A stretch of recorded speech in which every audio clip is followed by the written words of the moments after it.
આગળ વાત કરીએ આવતીકાલે કેન્દ્રીય જળશક્તિ મંત્રી અને ગુજરાત પ્રદેશ ભાજપ અધ્યક્ષ સી.આર. પાટીલની અધ્યક્ષતામાં બેઠક બોલાવવામાં આવી છે। આ બેઠકને લઈને એબીપી અસ્મિતા પાસે એક્સક્લુઝિવ જાણકારી છે। પ્રદેશ ભાજપની બેઠકના કારણોનું સસ્પેન્સ ખુલી ગયું છે। રાજકીય ઉથલપાથલની ચર્ચાનો છેદ ઉડી ગયો છે।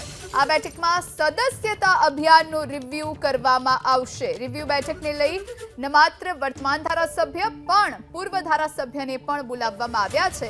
આ ઉપરાંત બેઠકમાં તમામ સાંસદોને પણ ઉપસ્થિત રહેવા માટેની સૂચના આપવામાં આવી છે।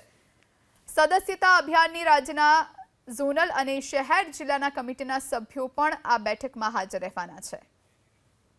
આ વિશે વધુ જાણકારી માટે સંવાદદાતા હિરેન રાજગુરુ આપણી સાથે લાઈવ જોડાયા છે। હિરેન, જે બેઠક યોજાવાની છે સી.આર. પાટીલની અધ્યક્ષતામાં, અત્યાર સુધી સસ્પેન્સ હતું પરંતુ હવે પડદો ઉઠી ગયો છે, શું વધુ જાણકારી? બિલકુલ, આવતીકાલે એટલે કે મંગળવારે સવારે 11 વાગે કમલમ ખાતે એક બેઠક બોલાવવામાં આવી છે અને બેઠકની અંદર તમામ વર્તમાન ધારાસભ્યો, પૂર્વ ધારાસભ્યો અને સાંસદોને બેઠકમાં હાજર રહેવા માટેની સૂચના આપવામાં આવી છે।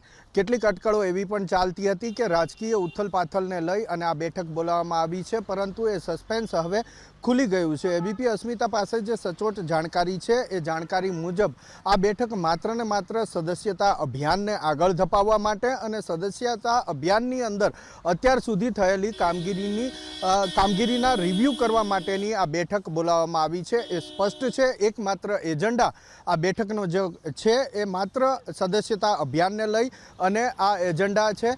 બીજી કોઈ પણ બાબત આ બેઠકની અંદર નથી। સામાન્ય રીતે જોવા જઈએ તો જ્યારે કોઈ રાજકીય ઉથલપાથલની જે ચર્ચાઓ ચાલે છે એ માટે જો બેઠક બોલાવવામાં આવી હોય તો એમાં માત્ર ને માત્ર વર્તમાન ધારાસભ્ય જ હોય છે, પરંતુ આમાં એવું નથી। વર્તમાન ધારાસભ્યની સાથે સાથે પૂર્વ ધારાસભ્ય અને સાંસદ સભ્યોને પણ બોલાવવામાં આવ્યા છે, જેથી કરી અને આ બાબતનો છે આપોઆપ ઉડી જાય છે। આમ છતાં પણ કેટલીક જગ્યાએ આ પ્રકારેની ચર્ચા વહેતી થઈ હતી, પરંતુ તેના ઉપર હવે પૂર્ણ વિરામ એબીપી અસ્મિતા પાસે જે માહિતી છે તેનાથી લાગી ગયું છે। આવતીકાલે 11 વાગે પ્રદેશ અધ્યક્ષ સી.આર. પાટીલ અને કેન્દ્રીય મંત્રી તેઓ છે તેમની અધ્યક્ષતામાં આ બેઠક મળવાની છે અને બેઠકની અંદર રિવ્યૂ કરવામાં આવશે। આ ઉપરાંત ધારાસભ્યો અને સંસદ સભ્યોને જે મત મળ્યા છે એની સરખામણીમાં તેમણે બનાવેલા સભ્યોની પણ અહીંયા સરખામણી થશે અને તે અંગેનો રિવ્યૂ થશે। રિવ્યૂ બાદ આગળ કઈ રીતે સદસ્યતા અભિયાનને વધુમાં વધુ સારી રીતે લઈ જઈ શકાય અને વધુમાં વધુ સદસ્ય બનાવી શકાય એ અંગેનું માર્ગદર્શન પણ સી.આર. પાટીલ આપશે। આ બેઠકની અંદર ન માત્ર ચૂંટાયેલા સભ્યો